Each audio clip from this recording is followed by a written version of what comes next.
dengan sungguh-sungguh, dengan giat dan rajin disertai dengan doa supaya bisa mendapatkan juara.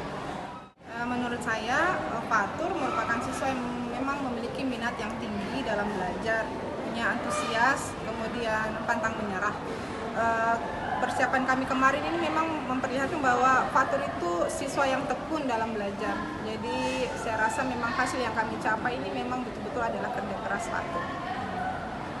Memang pada dasarnya saat kami seleksi intern, itu ada beberapa mata pelajaran, diantaranya Fatur memilih matematika pada awalnya. Kemudian karena tidak lolos di matematika, akhirnya diberikan pilihan mau IPA atau IPS. Ternyata nilai IPS-nya yang paling tinggi, makanya Fatur seleksinya dan mengikuti KSN-nya di mata pelajaran IPS. Harapan saya untuk Fatur semoga bisa lebih meningkatkan kualitasnya di mata pelajaran IPS dengan belajar lebih rajin dan bisa menjadi bekalnya untuk tahapan pendidikannya selanjutnya.